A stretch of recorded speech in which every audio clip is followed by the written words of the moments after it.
aos pastores, aos nossos evangelistas, aos nossos preciosos irmãos de várias nações. Também quero agradecer à equipe de tradução para o espanhol, também a equipe que vai traduzir para o inglês. Obrigado a você que está no YouTube, no Facebook. Somos agradecidos a todos vocês. A mensagem de hoje é uma mensagem extremamente importante. Nós vamos revisar alguns pontos, mas também nós precisamos falar itens importantes para vocês. Nós estamos muito próximo do arrebatamento da igreja. Isso já foi decidido por Deus.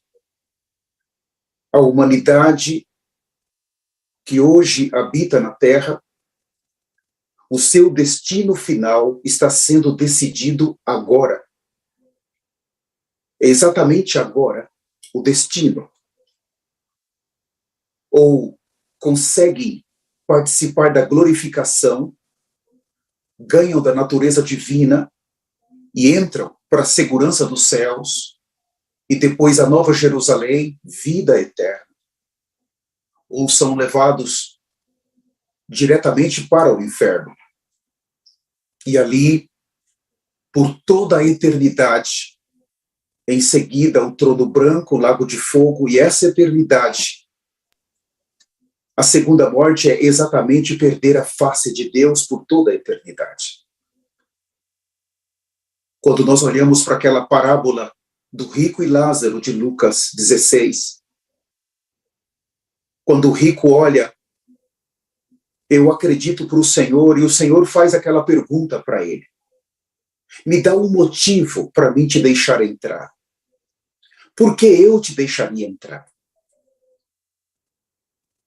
Essa pergunta nós precisamos hoje fazer ao Senhor. Senhor, como está?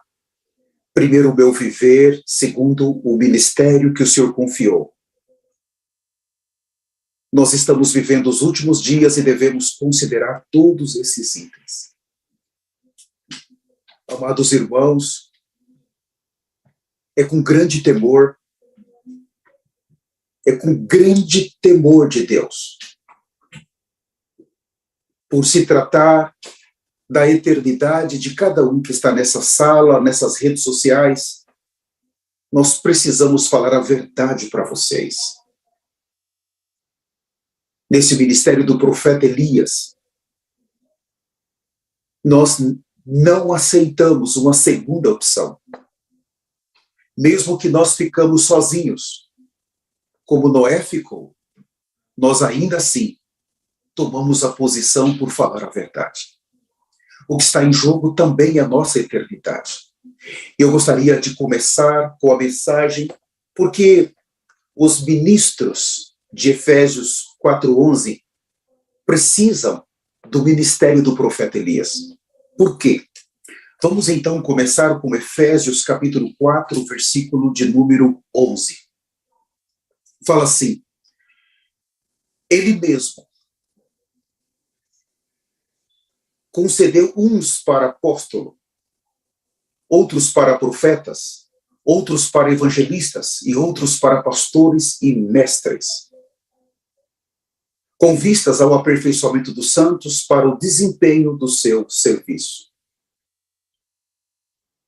Para o desempenho do seu serviço, para a edificação do corpo de Cristo.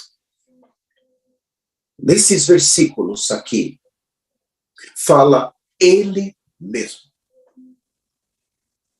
Foi Deus que, por causa da sua igreja, ele estabeleceu esses homens dons, mulheres dons, como um presente dado por Deus ao corpo de Cristo, com a única finalidade, aperfeiçoar os santos para o desempenho do seu ministério, para a edificação do corpo de Cristo, o crescimento do corpo de Cristo, para a realidade do reino dos céus, para que todos sejam introduzidos na glorificação.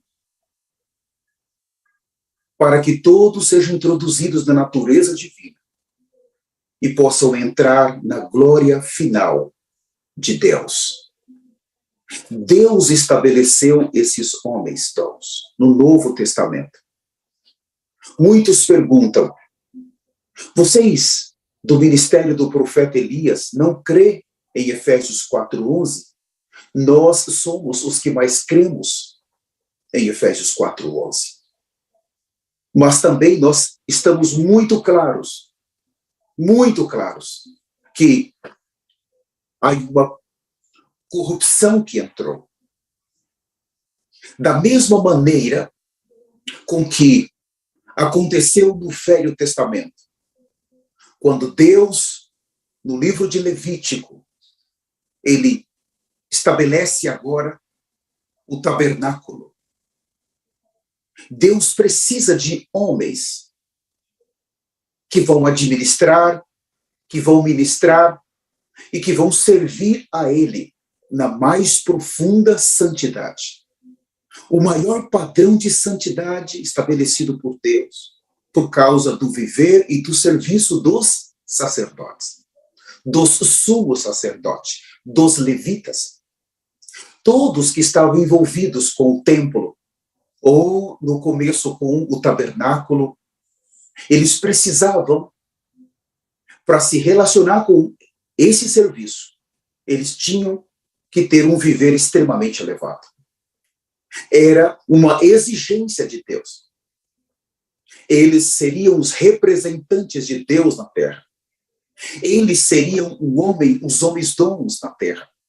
Eram eles que iriam conduzir o povo a Deus.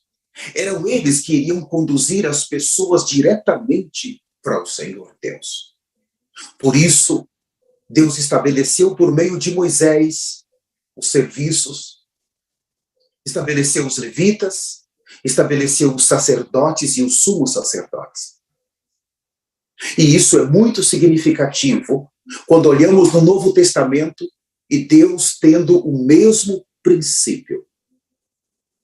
Você tem o propósito de Deus do Velho Testamento e você tem o propósito de Deus do Novo Testamento. E Deus sempre precisou, ele sempre fez questão de precisar de homens e mulheres para servi-lo de acordo com o seu propósito, de acordo com o padrão que ele estabeleceu dos céus na terra. Mas olhamos para esses dois povos, aqueles que foram estabelecidos por Deus no Velho Testamento e os que foram estabelecidos por Deus no Novo Testamento. Se considerarmos que Deus ele não só quer tirar o povo do Egito, mas ele quer trazer para a boa terra e ele quer dar posse para esse povo.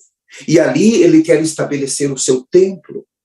E ali ele quer fazer com que todos tragam as suas ofertas, todos venham para as festas, todos venham celebrar, todos estejam na presença de Deus. Todos vivam para Deus, todos vivam um padrão de santidade elevado. Mas, quando olhamos para o Novo Testamento, esses homens aqui, de Efésios 4:11, eles ganham, eles são chamados, mas o padrão de santidade é o mesmo. Não mudou. Deus, ele tem uma exigência, se ele é santo no Velho Testamento, ele segue sendo santo no Novo. Mas, por outro lado, o que ele fez no Velho Testamento foi algo físico. Estava relacionado com a primeira promessa que ele fez a Abraão. Mas no Novo Testamento é algo espiritual. É uma noiva que precisa entrar dentro de Deus, dentro da santidade de Deus, da justiça de Deus. E ele quer colocar essa noiva dentro dos céus. Então há um padrão que foi estabelecido extremamente elevado. E o que ele fez? Ele colocou na Bíblia, no Velho Testamento, como ele queria que aqueles seus representantes vivessem e servissem. Mas o Novo Testamento também, ele colocou na Bíblia, estabeleceu um padrão de viver e um padrão de serviço para aqueles que vão representá-lo diante do povo. E O tema da nossa mensagem é por que os ministros de Efésios 4:11 precisam do ministério do profeta Elias. Eu quero considerar com os senhores alguns versículos extremamente importantes. E eu quero, antes de entrar na mensagem, eu gostaria de pedir a você, pastor, pastora, irmãos, que não fazem parte do Ministério de Arrependimento e Santidade, sejam bem-vindos, mas eu gostaria de pedi-los, por favor, ouça essa mensagem. Pode ser a nossa última mensagem. O arrebatamento pode acontecer enquanto eu estou falando para os senhores. Por favor, não desconsidere. É baseado no que eu estou lendo e no que eu vou ler e do que eu vou falar, que Deus pode decidir a sua eternidade. Por favor, considere. Um segundo item do Novo Testamento está, abram comigo, em 2 Coríntios, que muitos falam também. No ministério de vocês, não tem 2 Coríntios capítulo 3, o versículo 6, fala assim: o qual nos habilitou para sermos ministros de uma nova aliança, não da letra, mas do Espírito, porque a letra mata, mas o Espírito vivifica. 2 Coríntios 3, 6. Então outros falam assim: mas vocês não creem que no Novo Testamento o ministério é de o Espírito? Porque, segundo os Coríntios, essa carta trata do ministro do Novo Testamento e do ministério do Novo Testamento. Esses 13 capítulos de 2 Coríntios vai mostrar esses dois focos, dois pontos: os ministros e o ministério do Novo Testamento. São os ministros do Espírito, porque o ministério é do Espírito. Então, quando abrimos em Efésios 4:11, nós temos ali aqueles que Deus chamou para o ministério de pastor, de apóstolos, de evangelistas, todos aqueles 5 homens dons. Eles são chamados para o ministério do Espírito. Isso está perfeito, nós cremos nisso, nós acreditamos que o ministério do Novo Testamento é o ministério de o Espírito, e que os ministros precisam ser os ministros que vivem no ministério de o Espírito.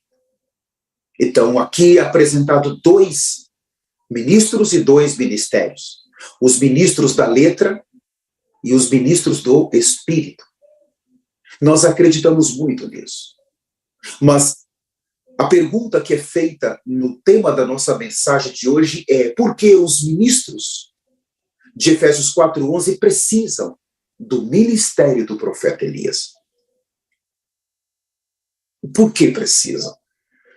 Então, diante daquilo que nós estamos vendo, diante da iminente vinda de Jesus para arrebatar a igreja, tirar a igreja dessa terra.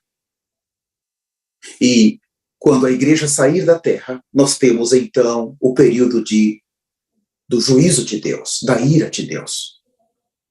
Então, eu gostaria de fazer uma segunda pergunta. Por que Deus, depois que ele arrebatar a igreja, por que ele não tem mais piedade?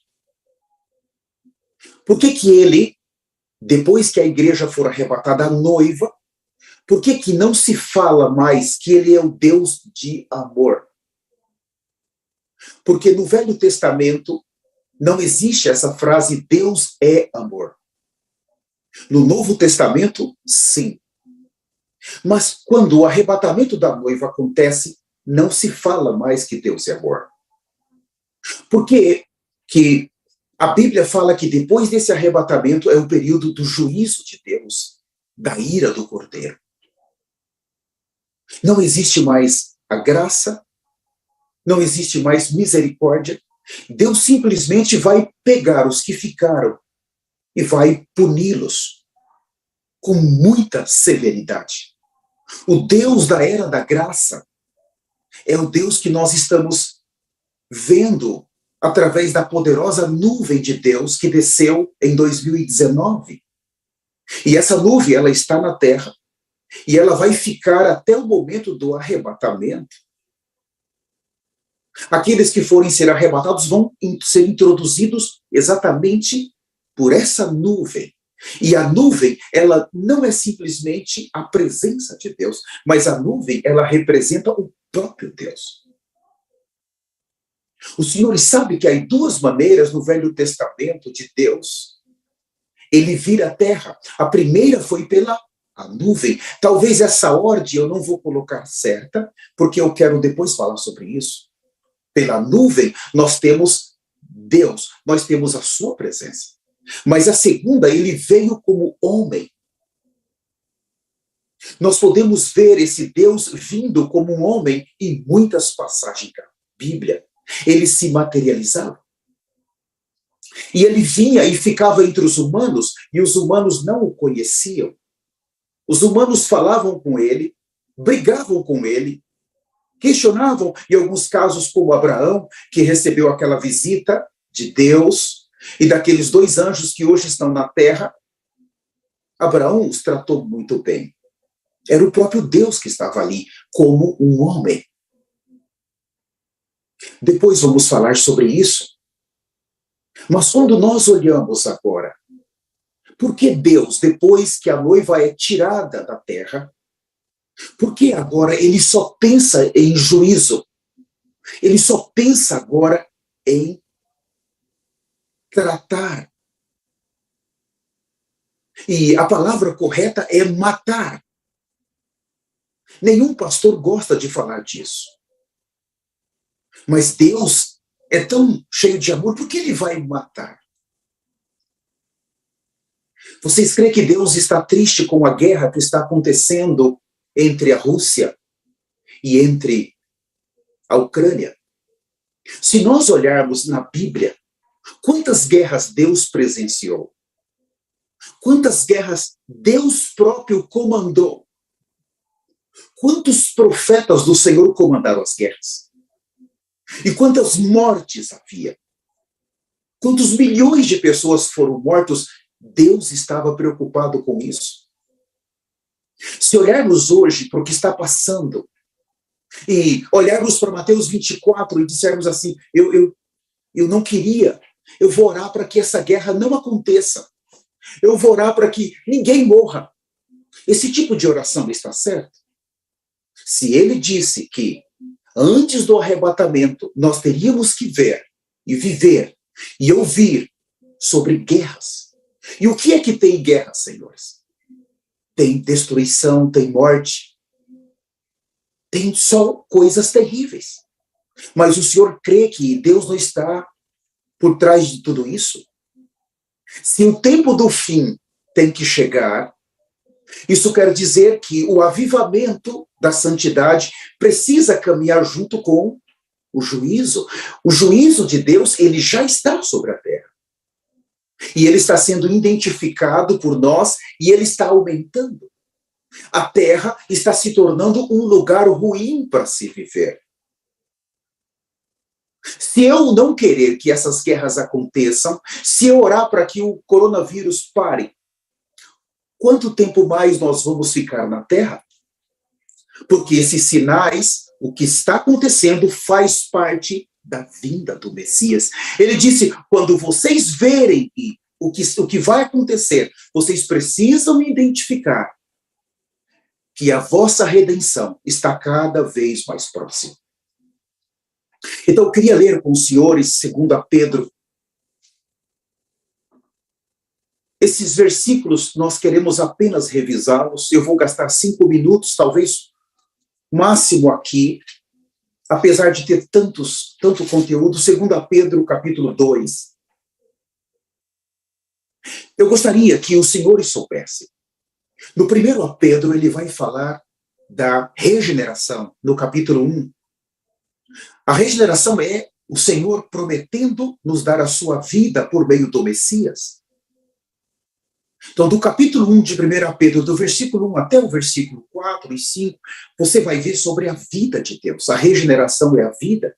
É Deus prometendo e ele cumprindo essas promessas no Messias. Mas 2 Pedro fala da natureza divina. O capítulo de número 1 de 2 Pedro, nós podemos ver a partir do versículo 4, eu não vou ler, fala da natureza divina, mas os dois livros, um você ganha a vida e o outro você ganhar a natureza divina é ganhar a glorificação, é ganhar o direito a entrar na eternidade. Mas aqui, nos dois livros, você vai ver algo que poucos falam. Aqui nós temos o trono de Deus.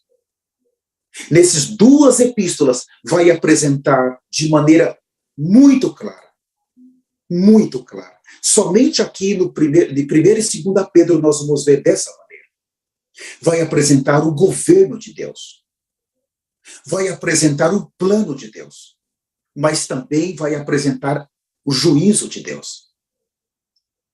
O Deus que é apresentado por Pedro nessas epístolas é um Deus que, primeiro, ele prepara a redenção, mas, segundo, ele julga.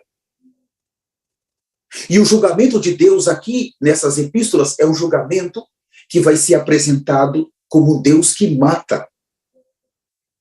Um Deus que tem direito de se irar contra o homem. Um Deus que tem direito de destruir o homem.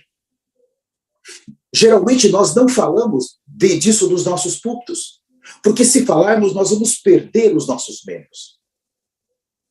Depois eu vou falar disso. Então aqui nós vamos ver um Deus que, se o seu plano não for levado adiante como ele quer nos céus, como ele determinou nos céus para ser feito na terra, ele julga. E ele traz a sua ira e ele mata. Ele mata. E depois que ele mata, ele leva para o inferno. Ele leva. Então, 2 Pedro, eu vou ler vários versículos sem fazer comentário. Versículo 1. Assim como no meio do povo surgiram falsos profetas, assim também haverá entre vós falsos mestres, os quais introduzirão dissimuladamente heresias destruidoras, até o ponto de renegarem o soberano Senhor que os resgatou, trazendo sobre si mesmo repentina destruição. E muitos seguirão as suas práticas libertinas, e por causa deles será infamado o caminho da verdade. Também movidos por avareza farão comércio de vós, com palavras fictícias. Para eles o juízo a longo tempo não tarda, e a sua destruição não dorme. Ora, se Deus não poupou anjos quando pecaram, ele vai falar aqui dos anjos, depois ele vai falar da geração de Noé, depois ele vai falar da geração de Ló. Ele vai definir 3 tipos de juízos que foram comandados pelo trono de Deus, que foram comandados pela administração de Deus. Em Apocalipse capítulo 4, nós vemos um Deus sentado em um trono. E tudo o que acontece na terra está de acordo, ele está sabendo. Nada que acontece na terra é por acaso. Se os senhores dar muito crédito para Satanás, os senhores vão dar, então, pouco crédito para Deus. Satanás é uma criação, e ele está em cena até o momento que Deus falar, para.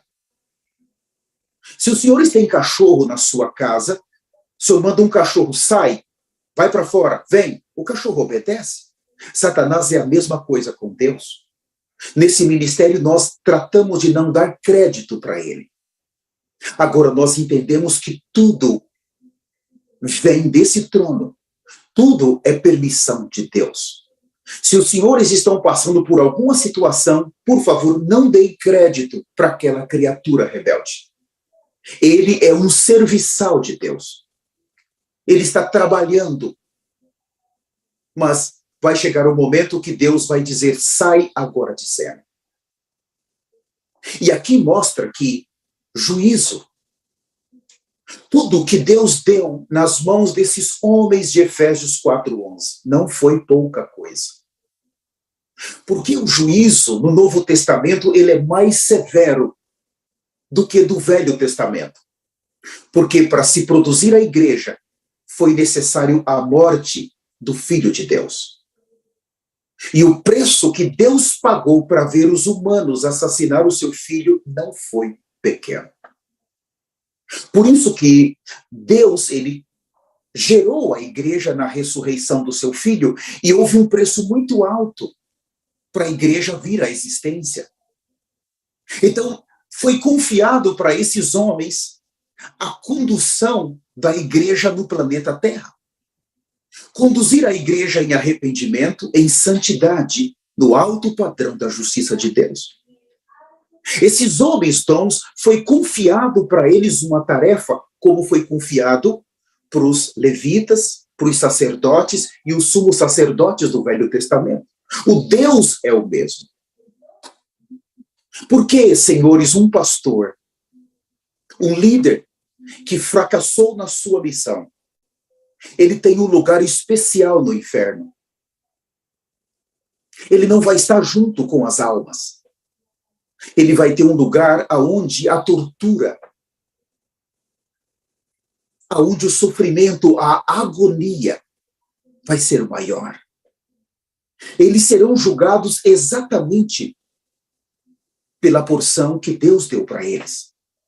E aqui mostra que, no versículo 1, que os homens, eles se desviaram da verdade. Quer dizer, eles se desviaram do que Deus falou. Eu quero que façam assim. A minha igreja, eu quero que seja conduzida assim. Mas quando eles desviam, eles levam com eles, de acordo com o versículo 1 e 2, multidões. E isso se chama de apostasia. Tudo que está contra o trono de Deus, a vontade de Deus, ele tem direito de julgar. Então, aqui não se trata de pecados, senhores, no capítulo 2. Por favor, não entendam isso. Esse capítulo 2 e o capítulo 3 trata de rebelião. É mais grave, porque a rebelião Deus sempre trata com mais seriedade que o pecado. Para o pecado, o sangue do Senhor está fluindo, mas e para a rebelião? O sangue não trata com a rebelião, somente arrependimento nessa era. É muito grave você pecar, mas é mais grave você se rebelar contra o trono de Deus. Então, quando nós olhamos para o cenário mundial hoje, como estão as igrejas?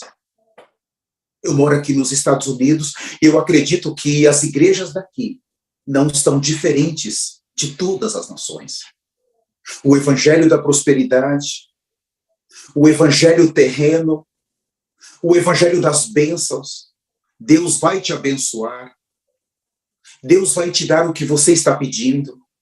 Passe essa prova porque você vai ter sua casa, você vai ter sua bênção. Esse não é o evangelho. Alguém chega a um pastor, aquela pessoa cometeu uma série de pecados, uma série de transgressões, está em rebelião, e aquele pastor agora vai dar um conselho. Não se preocupe, Deus vai te abençoar. Fique aqui na igreja que eu vou orar por você e Deus vai abençoá-lo. Eu pergunto a você, pastor, você tem feito isso?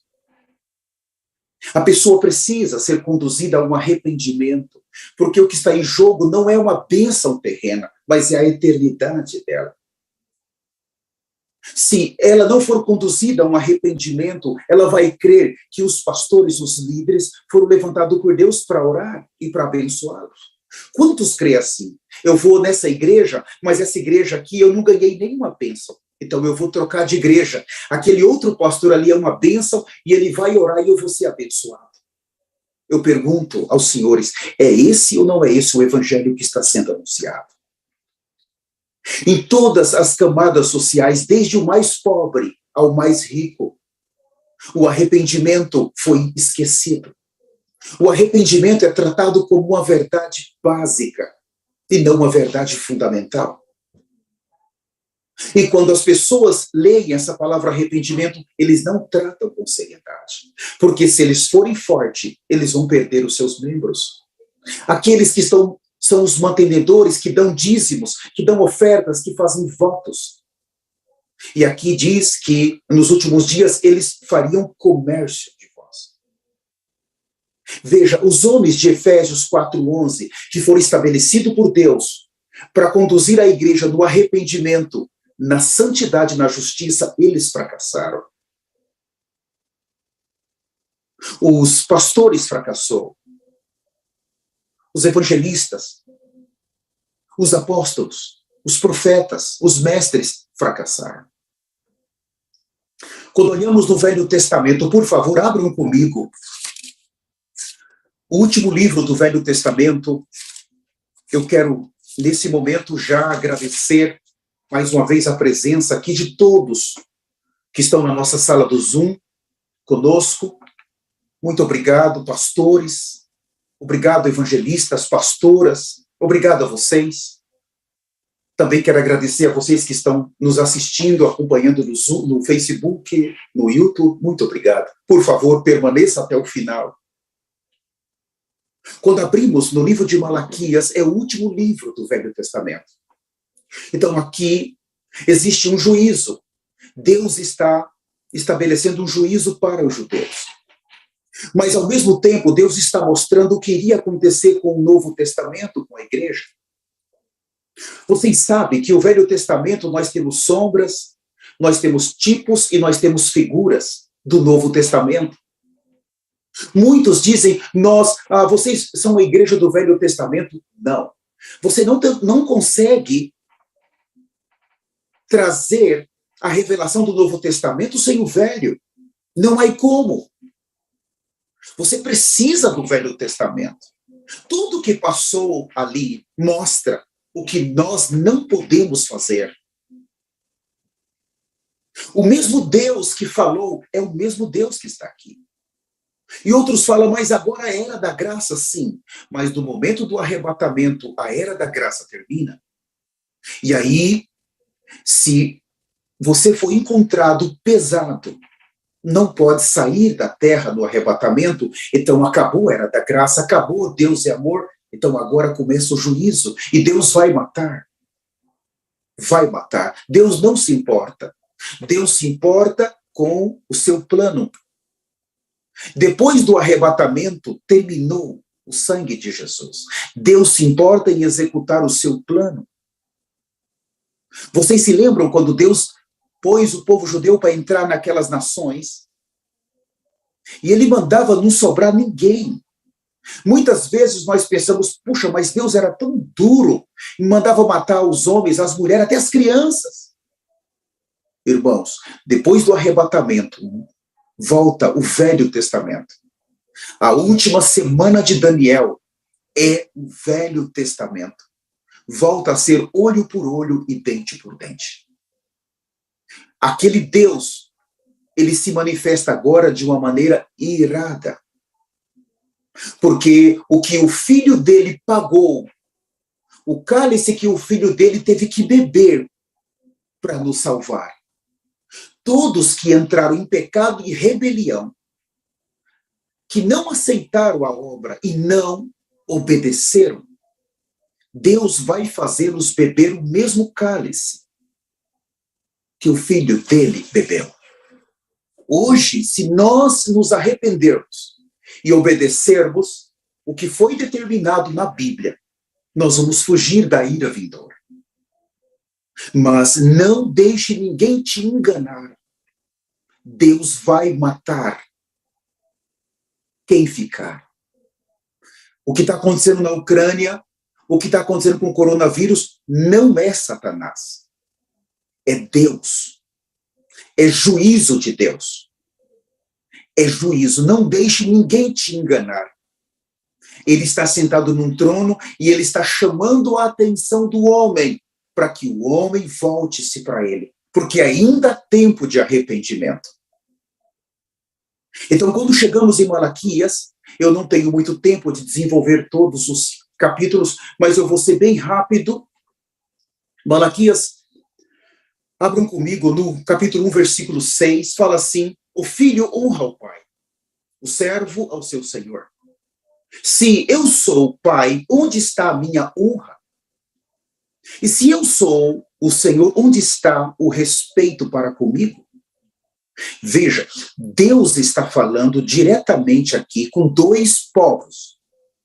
Deus está falando para os do Velho Testamento, mas para os do Novo Testamento. Entenda isso. Agora, ele está falando para dois tipos de pessoas. Para os sacerdotes, sumos sacerdotes do Velho Testamento e levitas, e Deus está falando para os Efésios 4:11. Os apóstolos, os profetas, os pastores, evangelistas e mestres. Preste atenção. É muito importante você estar claro disso. Ele está falando para os líderes que ele confiou uma obra. E aqui já falta respeito, e aqui já falta atenção. Aqui nós vemos um profundo desvio. Deus está irado, extremamente irado aqui. O versículo seguinte: ofereceis sobre o meu altar pão imundo, e ainda perguntais, em que te havemos profanado? Nisto que pensais, a mesa do Senhor é desprezível. Então Deus pediu para levar animais perfeitos, sem defeito para ele. E os pães da preposição, o mesmo jeito. Mas aqui já mostra que os sacerdotes, aqueles que ministravam no lugar santo, e aqueles que ministravam dentro do Santo dos Santos, estavam com um problema. Você tem a nação de Israel, você tem as ovelhas de Cristo hoje, você tem o sacerdote e sumo sacerdote, mas você tem hoje os homens de Efésios 4:11. O que foi oferecido para Deus no Velho Testamento, quando começou a entrar a degradação, está sendo oferecido também hoje para Deus, nos seus altares. Eu não vou prosseguir aqui no capítulo 1 por causa do meu tempo, mas abram comigo o capítulo 2, o versículo 7.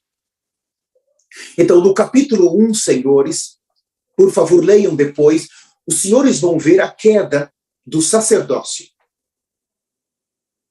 O capítulo 1 de Malaquias, os senhores vão ver como o sacerdócio caiu, se degradou e foi destruído. Agora, se o sacerdócio, que são aqueles que cuidam, aqueles que conduzem o povo para Deus, se eles caíram, o que aconteceu com o povo? Toda a nação de Israel caiu. Mas se hoje, se os pastores, todos esses homens de Efésios 4:11 caíram, o que aconteceu com as ovelhas? Todas caíram. Isso não é brincadeira, porque agora, o capítulo 1, Deus vai mostrar que eles fracassaram. Mas o capítulo 2 vai mostrar agora algo mais forte, o altar deles. Vamos ver o versículo 7 do capítulo 2, fala assim: porque os lábios do sacerdote devem guardar o conhecimento, e da sua boca devem os homens procurar as instruções, porque ele é mensageiro do Senhor dos Exércitos. O versículo seguinte: mas vós tendes desviado do caminho por vossa instrução, tendo feito tropeçar a muitos. E violas, né, a aliança de Levi, diz o Senhor dos Exércitos. A aliança de Levi, que Deus estabeleceu para a tribo de Levi cuidar do serviço. Todo o serviço do lugar santo, os levitas precisavam cuidar. Oh, irmãos, não os levitas, os sacerdotes tinham que cuidar. Mas aqui, principalmente, o que vai ser destruído, o púlpito, porque nesse momento fala da palavra. Vocês viram no versículo 7, porque os lábios do sacerdote devem guardar o conhecimento, e da sua boca devem os homens procurar as instruções, para que o mensageiro do Senhor porque ele é mensageiro. Então, a mensagem, quando eles desviaram a mensagem de Deus, o púlpito foi destruído. Então, o capítulo 1, que nós temos a destruição exatamente do altar, mas o capítulo 2, né, eu estou usando o altar, mas o capítulo 2 aqui nós podemos dizer do mensageiro, a destruição da pessoa, do púlpito. Se a palavra do Senhor ela foi desviada na terra, o povo vai perecer, o povo vai se desviar. Nesses dias nós temos a destruição do altar do capítulo 1 e a destruição do sacerdócio e do púlpito do capítulo 2. Porque aqui diz que o sacerdote era o mensageiro de Deus. Então nós olhamos para Deus estabelecendo o serviço no Velho Testamento e chamando a casa de Araão e a tribo de Levi, mas nós vemos em Efésios 4 Deus estabelecendo o serviço e chamando do meio da igreja homens dons e mulheres dons para conduzir o povo de Deus para o arrebatamento. E nós vemos que no princípio de um é o mesmo do outro. E o tema da nossa mensagem é por que os homens dons, os ministros de Efésios 4:11 precisam do ministério do profeta Elias. Quando chegamos no capítulo 3, por favor, ainda, Malaquias capítulo 3, versículo de número 1, eis que eu envio o meu mensageiro. Então, no capítulo 2, o versículo 7, o mensageiro quem é? O mensageiro do Velho Testamento é o sacerdote e o sumo sacerdote. O capítulo 2, o versículo 7. Mas no Novo Testamento, quem são os mensageiros?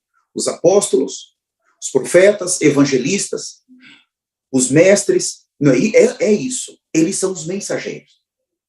Mas assim como houve um fracasso, uma destruição no Velho Testamento, houve um fracasso, uma destruição no Novo Testamento. Houve a corrupção. Então chegamos nesse último livro aqui, Deus está extremamente triste. 400 anos antes da vida do Messias. Quando esse livro foi escrito mais ou menos, o sacerdócio caiu, o mensageiro caiu, os altares caíram. Quando Jesus nasce, aqueles homens não reconheceram como Messias. E ainda o perseguiram por 3 anos e meio. Por quê? O sacerdócio caiu, o mensageiro caiu e os altares foram destruídos. Então é muito difícil alguém não ver isso. No Novo Testamento, por quê? Hoje, eles não conseguem sair da rebelião e do pecado. E eles se mantêm na apostasia, porque os pastores caíram, os apóstolos caíram, os evangelistas caíram, os mestres caíram. Todos os 5 dons ali caíram. Estão destruídos. Os interesses terrenos fez com que eles pegassem o povo, as ovelhas, e as conduzissem para o matadouro. Por isso que, quando o arrebatamento acontece, Deus precisa matá-los. Isso não é brincadeira. Essa é uma mensagem muito dura para se falar. Muito difícil. Mas no capítulo 3, Deus fala assim, eis que eu envio o meu mensageiro. Preste muita atenção a essa mudança de 180 graus. Em outras palavras, Deus está dizendo, eu confiei em vocês aí da terra, e vocês se corromperam com a política, com a religião, com o Império Romano, se corromperam com os reis. Mas eu vou enviar um mensageiro meu, que não é da terra, que não pertence à terra. Eu vou levá-lo para a terra, ele vai se hospedar na terra. Ele vai se hospedar, mas ele vai conduzir o meu povo conforme a minha vontade. Então, esse mensageiro que viria, ele não é um mensageiro qualquer. Eis que eu envio o meu mensageiro que preparará o caminho diante de mim. Então, esse mensageiro não pode ser alguém da terra, não sou eu, porque seguro que eu me corromperia. Se esse mensageiro vem, ele vem no nome do rei, no poder do rei, na unção do rei. Ele representa o rei. Ele vem com todo o poder para preparar o caminho do arrebatamento, da vinda do Messias. E ele diz, de repente virá ao seu templo o Senhor, a quem vós buscais, o anjo da aliança, a quem vós desejais, eis que ele vem, diz o Senhor dos Exércitos. Quantos cristãos no planeta Terra estão gritando, Senhor, o que eu estou vendo aqui não é o Evangelho. Senhor, olha, eu vou naquele lugar, é um comércio. Senhor, eu vou naquele outro lugar, só falam de bênçãos para mim. Só falam que vão orar por mim. Mas não me ajuda a me arrepender. Quantos cristãos lá no seu espírito, lá dentro do seu espírito, aqueles cristãos que foram eleitos por Deus, eles não estão contentes com esse sistema. E o espírito deles está gemendo, eu não posso suportar mais. Fizeram de mim um comércio. Ninguém repreende o pecado. Ninguém fala que se eu continuar pecando eu vou para o inferno. Ninguém fala que Deus vai me matar se eu perder o arrebatamento. Só falam de coisas boas. A língua ficou pesada. Muitos estão buscando o verdadeiro evangelho e eles creem que Deus teria que enviar o seu mensageiro antes do final dessa era. Todo esse capítulo 3 é muito cheio de revelação. Se eu pudesse ler tudo com vocês. Mas eu não tenho tempo, isso não está a meu favor aqui. Eu quero entrar no capítulo 4 com vocês. Malaquias 4. Preste muita atenção, nós estamos vendo um paralelo entre os homens dons que Deus levantou para cuidar do seu povo no Velho Testamento e os homens dons que Deus levantou para cuidar da igreja no Novo Testamento. Nós temos o que aconteceu no Velho e o que está acontecendo no Novo.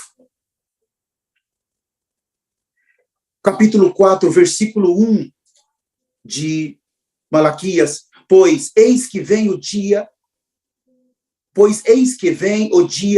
e arde como fornalha. Todos os soberbos e todos os que cometem perversidade serão como o restolho.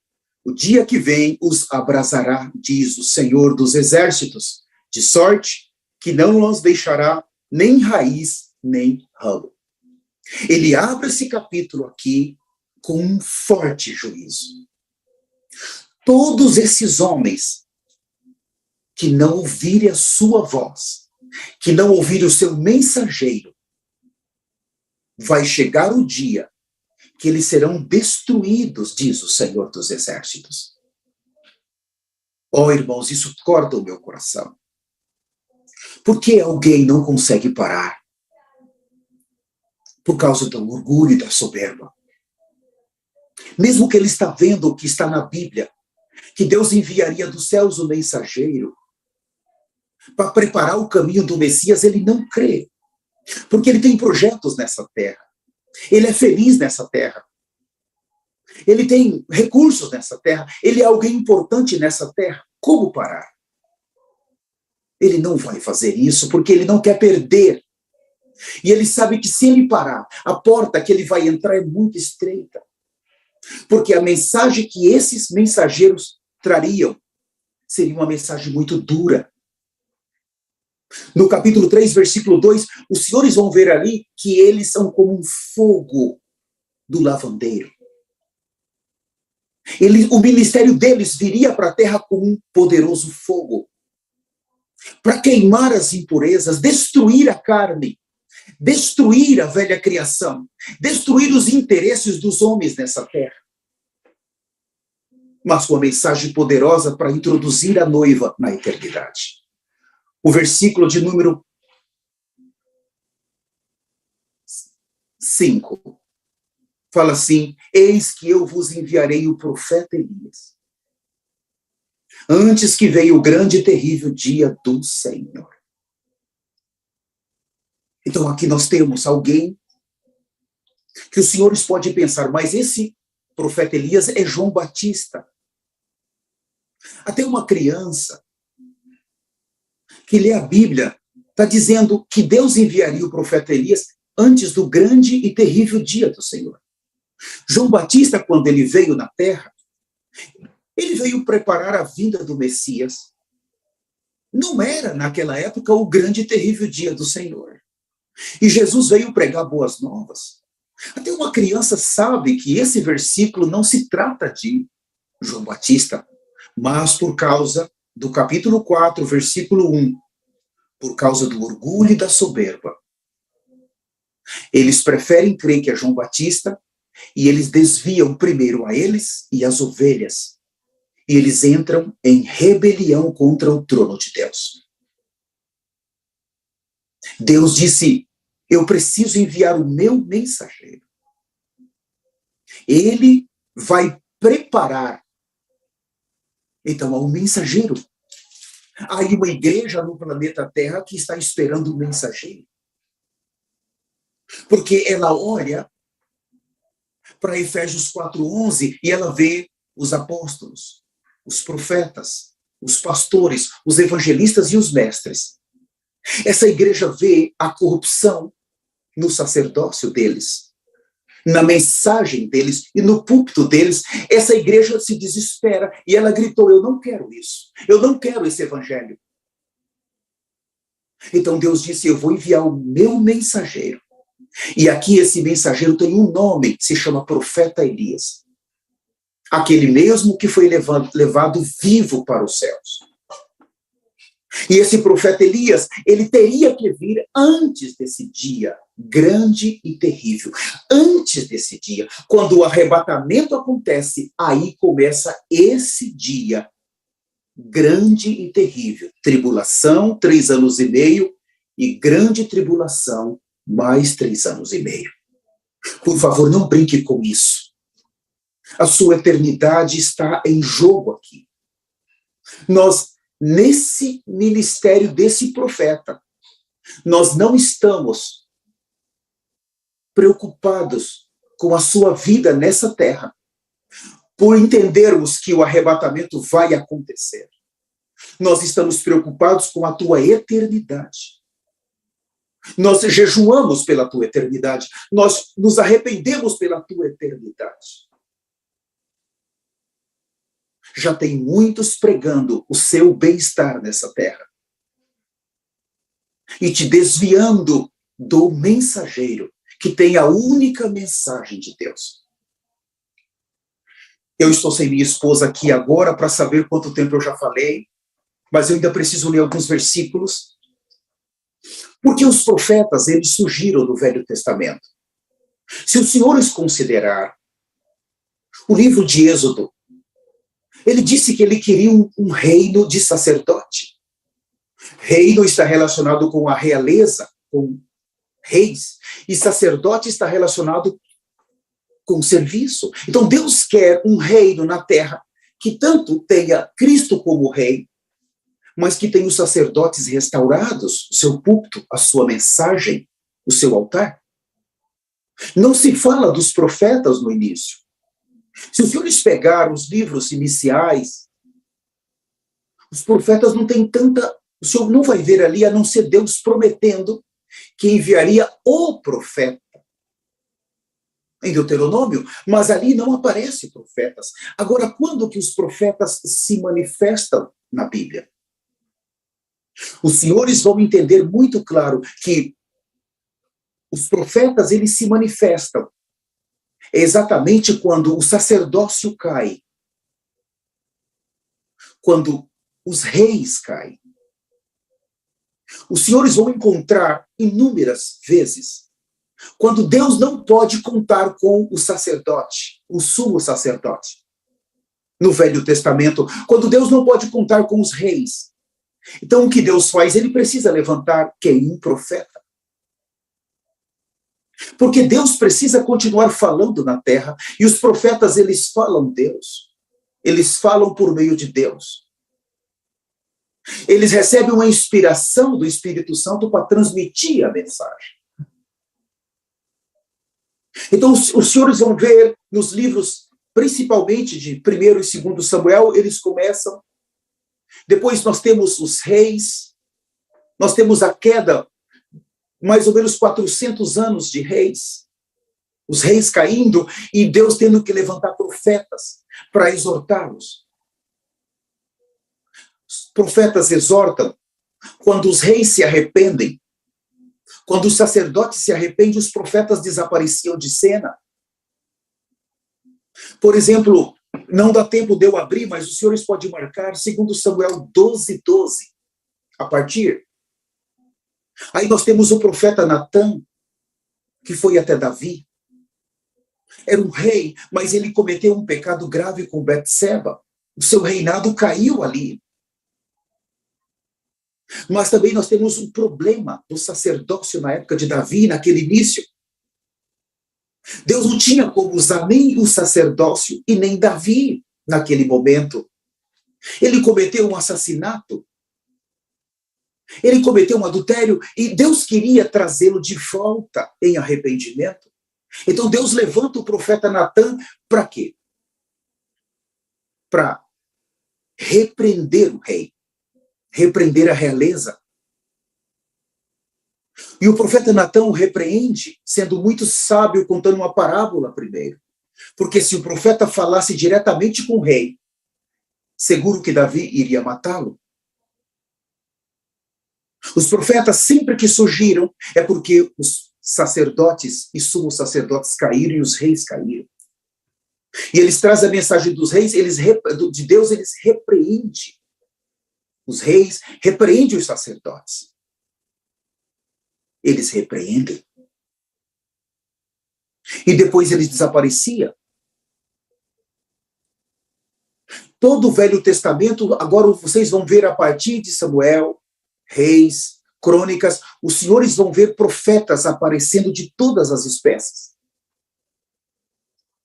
E depois nós temos os livros deles, os profetas maiores como Isaías, Jeremias, Ezequiel. Nós temos vários profetas como Daniel. Eles precisaram aparecer no cenário porque os sacerdotes, sumos sacerdotes e os reis caíram. Já não recebiam mais a mensagem. A nação estava em pecado. Se os pastores, os apóstolos, os profetas, os evangelistas, os mestres, quando eles caem, a igreja cai. Quando eles se corrompem, a igreja se corrompe. Isso é grave. É muito grave. Então nós vamos ver também aqui, esses versículos eu quero ler sobre Jeremias. Abram comigo, por favor. O livro de Jeremias, ele é muito singular. Abra o capítulo 25 de Jeremias. Eu vou ler com os senhores alguns versículos. Jeremias, eu não tenho tempo de ler todos o sofrimento dos profetas que eles passavam. Eles foram assassinados, espancados. Eles eram levantados por Deus para falar a palavra, para corrigir aqueles que cuidavam do templo ou da igreja de hoje. E eles eram assassinados, difamados, espancados, caluniados. Muitos deles, o sangue foi derramado entre o átrio e o lugar santo. A corrupção era tão grande que quando Deus levantava esses profetas, os representantes de Deus na terra estavam tão cheios de apostasia, que eles colocavam toda a nação contra os profetas, até o ponto de matá-los. E as palavras daqueles profetas se cumpriam mais cedo ou mais tarde. O profeta Elias, que foi enviado para a terra, que hoje está na terra. A você, pastor, pastora, líder ou irmãos, que estão agora sintonizados, ou você que vai ver esse vídeo depois. Você vai chegar para o Senhor, depois do arrebatamento, e vai dizer: Senhor, eu nunca adulterei, porque o Senhor não me deixou ser glorificado. O Senhor vai dizer: porque você não aceitou o meu mensageiro. Muitos vão dizer, Senhor, eu não preguei o evangelho da prosperidade, por que eu não entrei? O Senhor vai dizer, porque você rejeitou o meu mensageiro. Por causa do seu orgulho, da sua soberba. Você optou por seguir no seu caminho, enquanto eu enviei o meu mensageiro para falar. Você teria que ter parado a sua obra. Você teria que ter parado a sua obra e conduzir a sua igreja para ouvir as orientações do mensageiro. Mas você, por causa do orgulho e da soberba, você não parou a sua obra. Você não conduziu as ovelhas.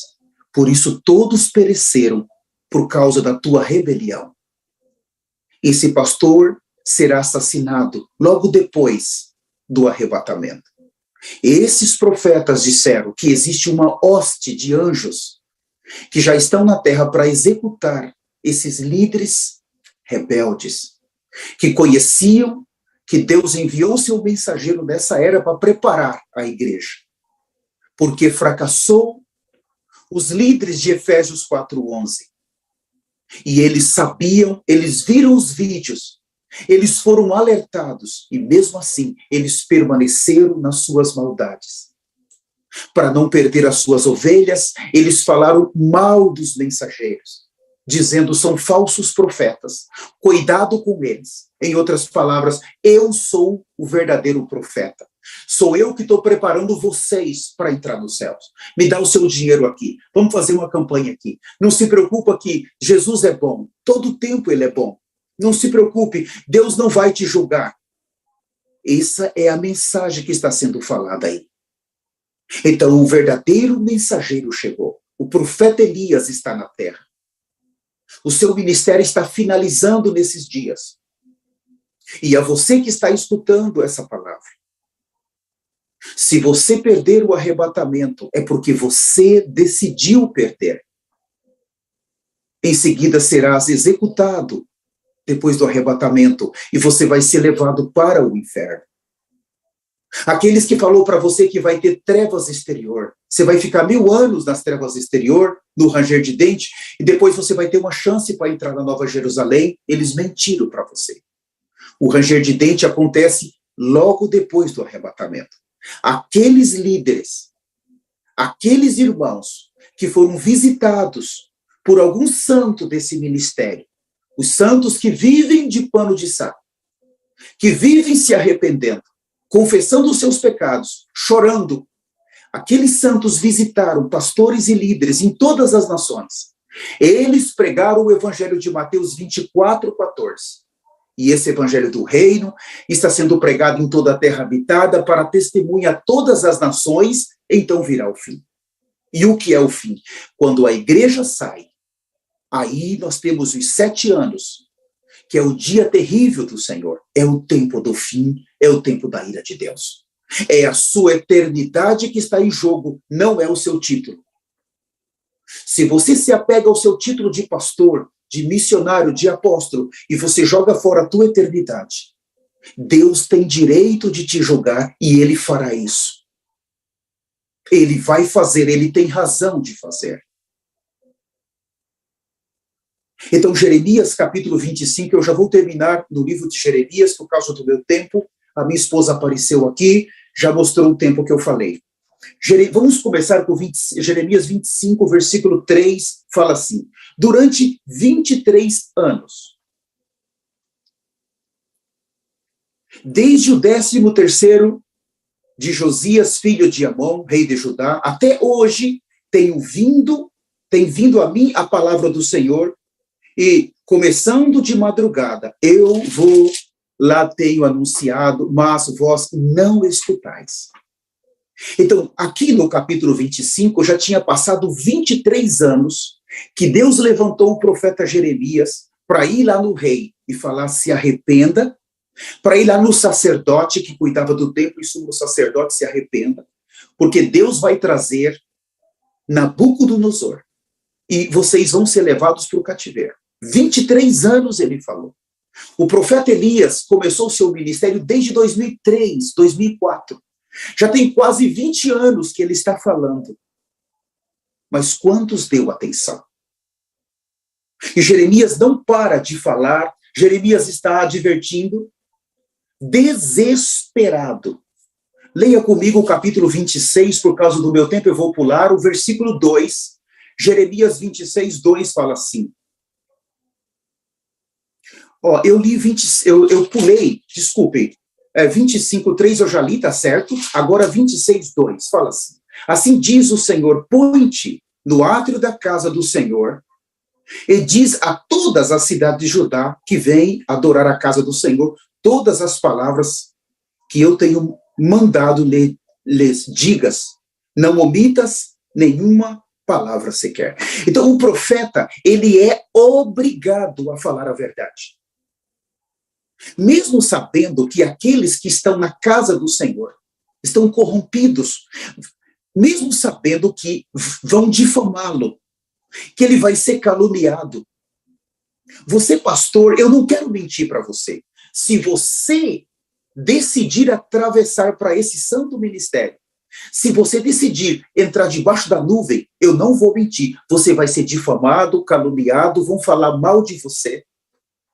Eles vão destruir a sua reputação. Vão falar que você está doido, que você entrou numa heresia. Eles vão colocar as pessoas contra você. Na época dos profetas, eles matavam. Hoje, eles não estão conseguindo matar o corpo, mas a reputação eles vão te destruir. A apostasia é tão grande que quando o profeta fala a verdade, ele tem que se preparar. E o Senhor disse em Mateus 5, bem-aventurados sois vós, quando por minha causa vos injuriarem, e mentindo disserem todo mal contra vós. Pois assim perseguiram os profetas que foram antes de vós. Eu estou juntando os dois versículos, ele diz, será grande o vosso galardão dos céus. O Senhor não prometeu que os que estão nesse santo ministério, seguindo todas as orientações do profeta Elias, teria paz nessa terra. Não há nenhum dia de paz, mas tem um fogo refinador. Ele só prometeu a vida eterna para aqueles que conseguirem suportar essa mensagem e para aqueles que conseguirem receber toda a orientação.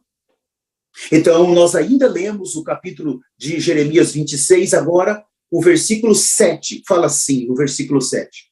Os sacerdotes, os profetas e todo o povo ouviram a Jeremias, quando proferia essas palavras na casa do Senhor. Tendo Jeremias acabado de falar tudo quanto o Senhor lhe havia ordenado, que dissesse a todo o povo, lançaram mão dele o sacerdote, os profetas e todo o povo, dizendo, serás morto, porque profetizas em nome do Senhor, dizendo, serás como Siló, esta casa e esta cidade desolada e sem habitantes. E ajuntou-se todo o povo contra Jeremias na casa do Senhor. Veja, Jeremias está falando no nome do Senhor. Por que o profeta precisou surgir? Porque o sacerdócio caiu. Porque os reis caíram.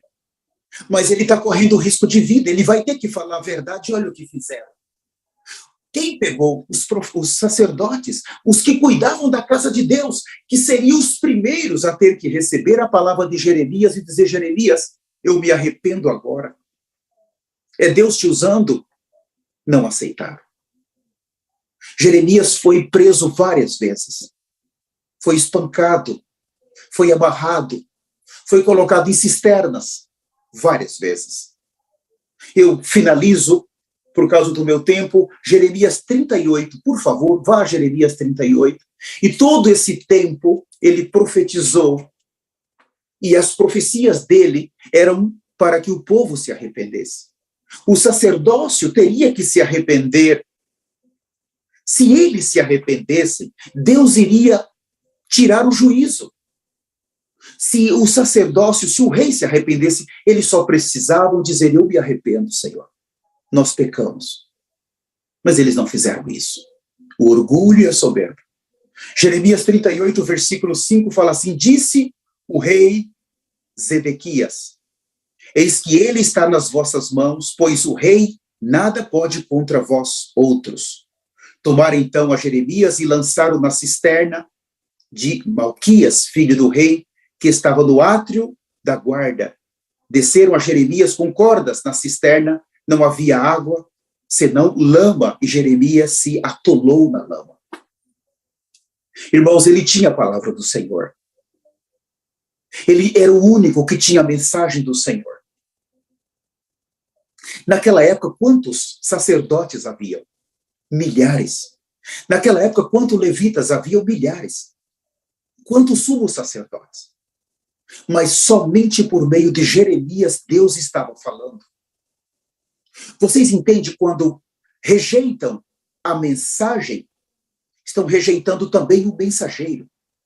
E aqui eles rejeitaram primeiro a mensagem de Jeremias. Depois rejeitaram o próprio Jeremias. Olha, aqui colocaram ele numa cisterna que tinha lama, e ele ficou por muitos dias. Eu não tenho tempo de desenvolver isso.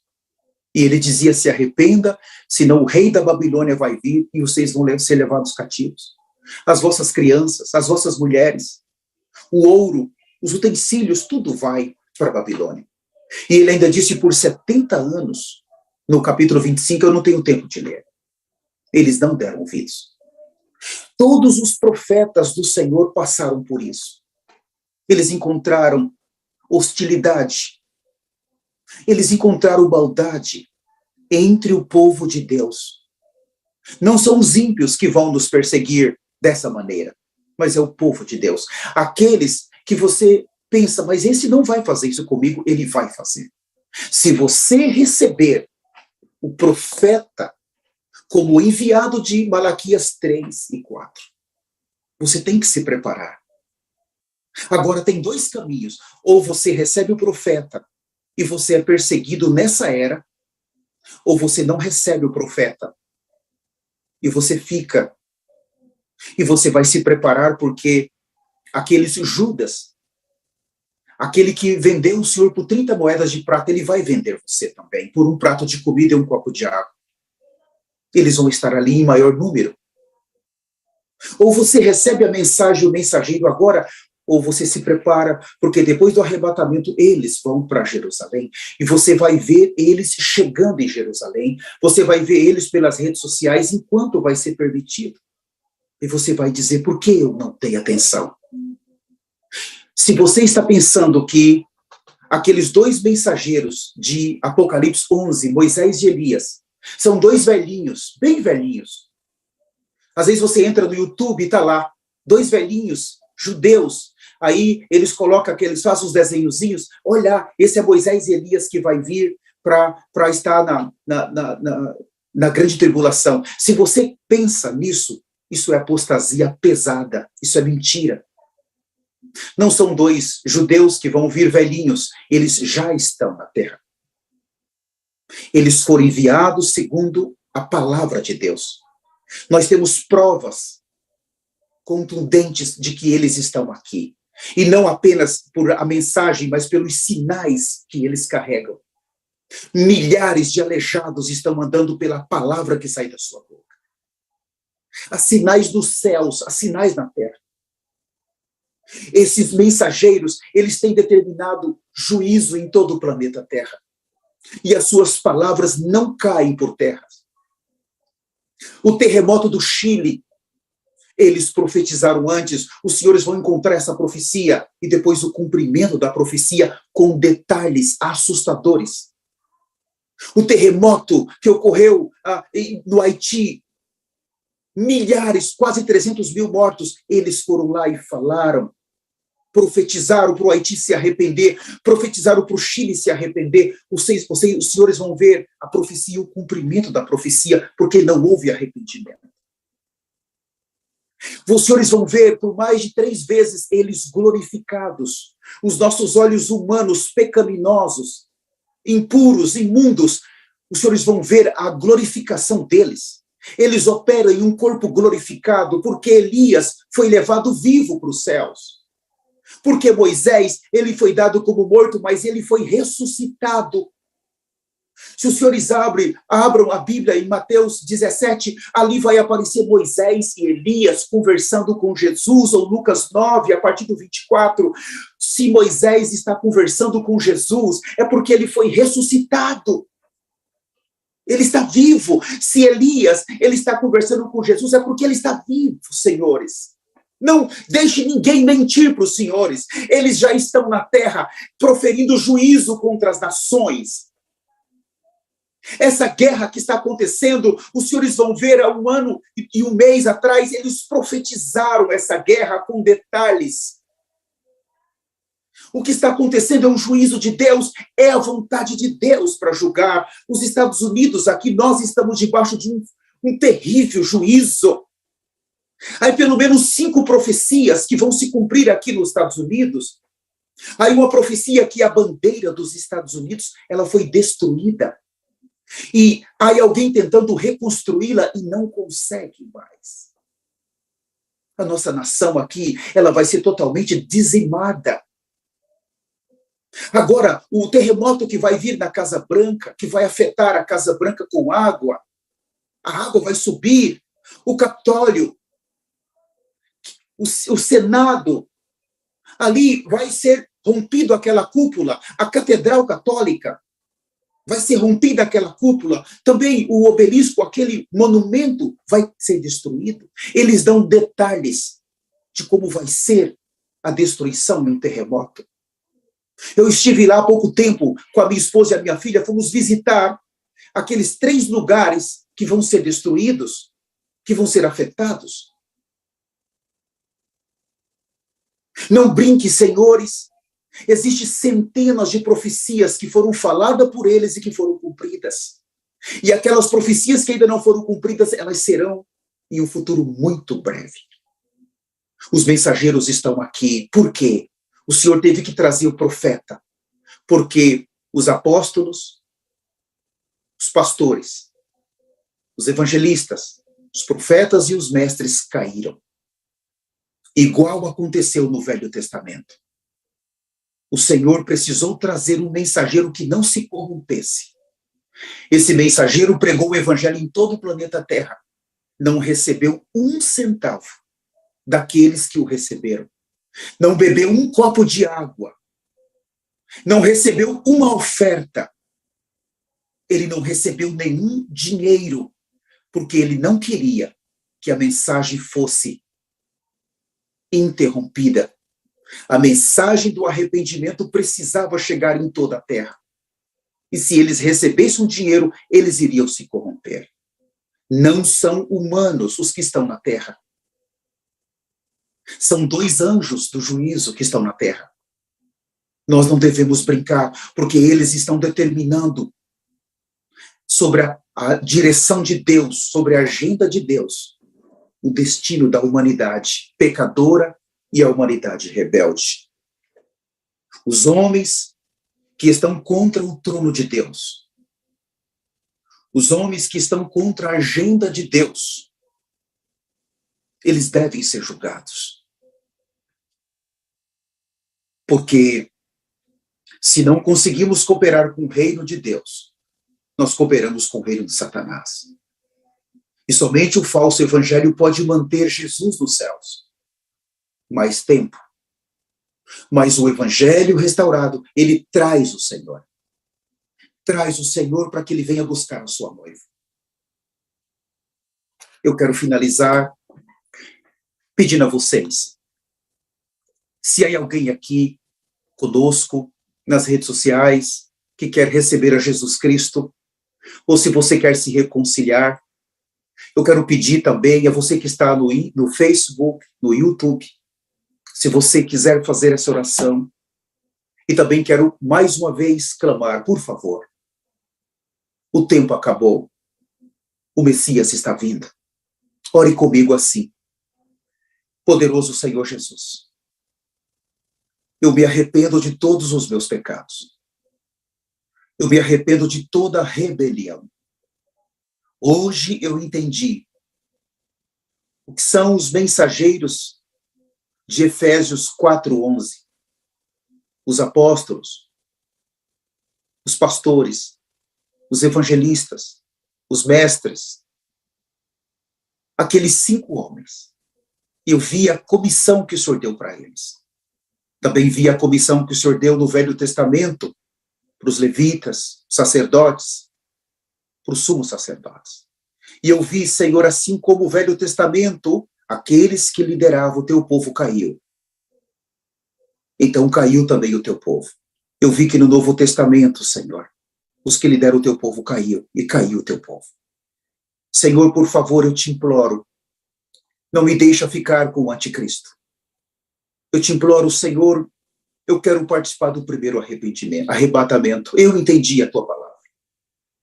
Senhor, me faça me humilhar, me tira de todo o pecado e de toda a rebelião, e me conduza para o glorioso reino de Deus. Eu nasci de novo. Amém. Eu quero pedir aqui para você que está nos acompanhando, por favor, entre em contato conosco. Se você quiser mais orientação, se você quiser saber mais sobre esse tema, entre em contato conosco. Você vai encontrar os nossos endereços aí nas redes sociais. Por favor, não há mais tempo, não brinque com isso. Não brinque com a sua eternidade. Nós queremos ajudar você. Nós temos uma equipe preparada pelo Senhor para te ajudar. Nós não queremos a tua igreja. Nós não queremos os teus membros. Nós não queremos o teu dinheiro. Nós não queremos nada teu. Nós só queremos te ajudar a você entrar na eternidade. Fique com o teu dinheiro, fique com os membros, mas por favor, receba esse mensageiro, porque se você não receber a mensagem do mensageiro, vocês não vão conseguir entrar na eternidade. Eu quero pedir também para vocês compartilhar, vocês que estão no YouTube, no Facebook, compartilhe esse link dessa mensagem com outras pessoas, no poderoso nome de Jesus. Eu me despeço de vocês agora das redes sociais, no nome de Jesus, e eu quero pedir para vocês que estão na sala do Zoom, por favor, não saiam, não